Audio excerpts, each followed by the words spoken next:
மாண்புமிகு தமிழ்நாடு முதலமைச்சர் அவர்களே, உங்கள் தந்தை முத்தமிழறிஞர் கலைஞர் அவர்கள் தமிழ்நாட்டில் பாடமொழி, பயிற்சி மொழி, எல்லா மொழியும் தமிழா இருக்கணும்னு சொன்னாங்க. அந்த உத்தரவு கடந்த கால ஆட்சியில் நடைமுறைப்படுத்தல. தமிழ்நாட்டுடைய வேலை வாய்ப்புகளை 20% உங்க தந்தை உத்தரவு போட்டாரு. அது அதிமுக ஆட்சியில் ஓபிஎஸ் இருக்கும்போது இந்திய நாட்டைச் சேர்ந்த எவர் வேண்டுமானாலும் தமிழ்நாட்டுடைய டிஎன்பிசி குரூப் 1 உட்பட எல்லா பதவிகளிலும் தேர்வு எழுதி வரலாம்னு சொன்னாங்க. அதற்காக போராட்டம் நடத்தி, முற்றுகை போராட்டம் நடத்தி தொடர்ந்து நான் வலியுறுத்தினேன். அதிமுக ஆட்சியில் கண்டுகல. நீங்களாச்சு சட்டத்தை திருத்துங்கன்னு சொல்லி நான் தான் சட்ட திருத்தத்துக்கு முன்மொழிந்தேன். அந்த அடிப்படையில் தான் கடந்த கூட்டத்தொடரில் அண்ணன் பழனிவேல் பிடிஆர் அமைச்சராக இருக்கின்ற போது தமிழ் வழியில் படித்தவர்களுக்கு 40% மதிப்பெண் எடுக்கணும், அல்லது இந்திய நாட்டை சேர்ந்த எவர் வேண்டுமானாலும் தேர்வு எழுதலாம், எவன் வேண்டுமானாலும் உள்ள வரலாம் நிலை இருக்கு. அது கூடாது. அப்படி உள்ள வந்துட்டானா டைரக்ட் விஓ பதவியிலிருந்து ஆர்டிஓ, நேற்று நான் சொன்னேன், இங்க வந்து ஆர்டிஓ பதவி, டிஎஸ்பி பதவி, மேஜிஸ்ட்ரேட் பதவி, டிஸ்ட்ரிக்ட் ரிஜிஸ்ட்ரார் பதவி, அசிஸ்டன்ட் கமிஷனர் கமர்ஷியல் பதவி என்று எல்லா பதவிகளிலும் தமிழ்நாட்டில் இன்னும் 25 வருஷம் கழிச்சு எல்லா வடநாட்டுக்காரன் பீகார் இந்திய தாய்மொழியாக கொண்டவனா இருப்பான். இந்த நிலைமையை உடைச்சது தமிழ்நாட்டில் எந்த கட்சியும் கிடையாது. நான் ஒரு ஆள் பேசிதான் சட்டத்தை கொண்டு வந்தேன். தமிழ்நாட்டில் 156 கட்சி வாயா திறக்கல. இன்னைக்கு அதிமுக ஆட்சியில் இவ்வளவு பெரிய அநியாயம், அக்கிரமம் தமிழ் மக்களுக்கு ஏற்பட்டிருக்கு. நான் கேட்கிறேன், என்னுடைய நாட்டுக்கு கோட்டாட்சியராக எப்படி இந்திக்காரனை ஏத்துக்க முடியும்? தாசில்தாராக எப்படி ஏத்துக்க முடியும்? அது சொல்றாங்க அரசாணையில அதிமுக ஆட்சி தமிழர்களுக்கு செய்த மாபெரும் துரோகம்.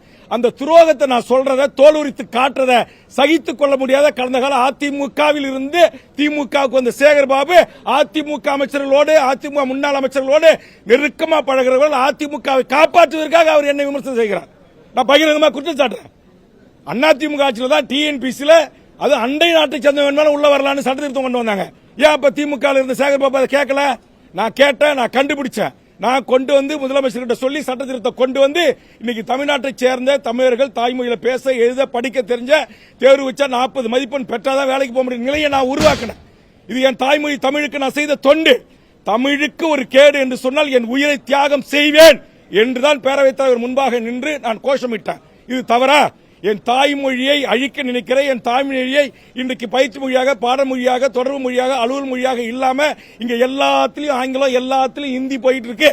அதெல்லாம் நான் சொல்கிறேன், என் உயிரை விட மேலான என் தாய்மொழிக்கு ஒரு இழக்கு என்றால், ஒரு அவமானம் என்று சொன்னால், இந்த சட்டமன்றத்தில் என் தாய்மொழி குறித்து நான் பேசுவதற்கு நேரம் கிடைக்கவில்லை என்று சொன்னால், பேரவைத் தலைவர் முன்பாக சென்று பாயிண்ட் ஆஃப் ஆர்டரை எழுப்பி நேரத்தை கேட்டு பேசுவதற்கான உரிமை மக்களால் தேர்ந்தெடுக்கப்பட்ட சட்டமன்ற உறுப்பினராக இருக்க எனக்கு இருக்குது. இது எந்த விதத்தில் விதிக்கு முரணானது அல்ல. 3 முறை சட்டமன்ற உறுப்பினராக இருக்கிற ஒருவன் விதிகளை முரண்பாக்க நான் கேட்கிறேன். கவர்னர் வரும்போது போய் அங்க நின்று ஜனநாயக ரீதியா பதாகை பிடிக்கிறதுக்கு, முழக்கம் போடுறதுக்கு அனுமதிக்குதா? கடந்த காலத்தில் அனுமதிச்சிருக்கீங்களா? அப்ப அதிமுக உறுப்பினர் தினந்தோறும் பேரவைத் தலைவர் முன்பாக வந்து உட்கார்ந்து மறியல் பண்றாங்களா இல்லையா? முழக்கம் பண்றாங்களா இல்லையா? அது மரபு விதி செய்யலாம். நான் தகராறு பண்ணல, எந்த வம்பு தும்பும் பண்ணல. என் தாய்மொழி தமிழ் இங்க பெயர் பலகைகள்ல இல்ல, ஆட்சி மொழியா இல்ல, அலுவல் மொழியா இல்ல, கோப்புகள்ல இல்ல. இங்க வரலாற்று அதிகாரி வந்து உயர்துறை அதிகாரிகளா, செயலாளரா, காவல்துறையில வந்து உட்காந்துக்கிட்டு இங்க டைரக்ட் எஸ்ஐக்கு நான் தமிழ் வழியில படிச்சவனை எடுத்தானாக்கா அவன் உயர்நீதிமன்றத்தில், உச்சநீதிமன்றத்தில் வழக்கு அபிடோட் தாக்கல் பண்றதுக்கு தகுதியானவன ஆங்கிலத்தில் அவனால பண்ண முடியாது. அப்ப நாங்க தமிழ் வழியில படிச்ச தமிழர்கள் நாங்க எங்க போறது? நீ வாடா என் தமிழை கற்றுக்கிட்டு என் நாட்டில் வேலை செய்ய. அதான் தெலுங்கானா உத்தரவு போட்டிருக்காங்கல்ல, சிபிஎஸ் ஸ்கூல்லயே நீங்க என்ன பண்ணி உத்தரவை நான் படிக்கிறேன். 27 இணையத்தில் தட்டி பாருங்க. அந்த உத்தரவை காட்டி நான் பேச போராடுறேன், பேச அனுமதி கேட்கிறேன். அனுமதி மறுத்து நான் தகராறு செய்கிறேன்னு சொல்றாங்க. நான் தகராறு செய்யும் நோக்கம் அல்ல. என் தாய்மொழி தமிழுக்கு இழக்க ஏற்பட்டது. 10.5% அதே மாதிரி நான் சொன்னேன். உயர்நீதிமன்றத்தில், உச்சநீதிமன்றத்தில் எங்கேயும் தடை இல்லை. அதனால மாண்புமிகு முதலமைச்சர் சாதிவாரி கணக்கெடுப்பை நீங்க நடத்தலாம். எல்லா சாதிகளுக்கும் அவர்கள் எண்ணிக்கை ஏற்றவாறு இடஒதுக்கீடு வழங்குன்னு நான் சொல்றேன். இதை சொன்னா சேகர் பாபு எழுந்து கத்துறாரு. எதுக்கு நீனே எழுந்து பேசுற? நான் கேட்கிறேன், அங்க அந்த பக்கம் துணை முதலமைச்சர் உட்கார்ந்துருக்காரு, இத்தனை அமைச்சர்கள் இருக்காங்க, யாருக்கும் வராத கோபம் ஏன் சேகர் பாபு வருது? என் தாய்மொழியை குறித்து நான் பேசுவதில் உங்களுக்கு என்ன பிரச்சனை? என்ன பிரச்சனை உங்களுக்கு சேகர் பாபு அவர்களே? என்ன பிரச்சனை? 10.5% சாதி ஒதுக்கீடு, இடஒதுக்கீடு உச்சநீதிமன்றத்தில் தடையில்லைன்னு சொல்றது உங்களுக்கு என்ன பிரச்சனை? சாதிவாரி கணக்கெடுப்பு நடத்தி தமிழ் சாதிகளுக்கு அவர்களுக்கு எண்ணிக்கை ஏற்றவர்களுக்கு இடஒதுக்கீடு கொடுக்கின்றதுல உங்களுக்கு என்ன பிரச்சனை? என்ன பிரச்சனை? இங்கே மொழி வழி சிறுபான்மையினராக இருக்கக்கூடிய எல்லா மக்களுக்குமாகத்தான் நான் சாதிவாரி கணக்கெடுப்பு நடத்துறேன்.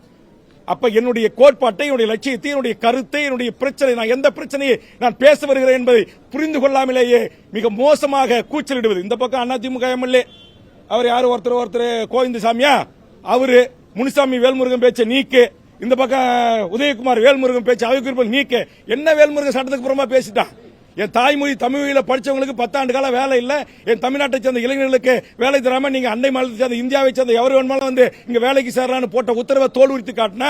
அதை மாத்த செஞ்ச அதுக்காக அவங்களுக்கு ஆத்திரம். பிளே ஸ்டோர் மற்றும் ஆப் ஸ்டோரில் இருந்து பாலிமர் செயலியை QR கோடு மூலம் பதிவிறக்கம் செய்யுங்கள். செய்திகளை உடனுக்குடன் பெறுங்கள்.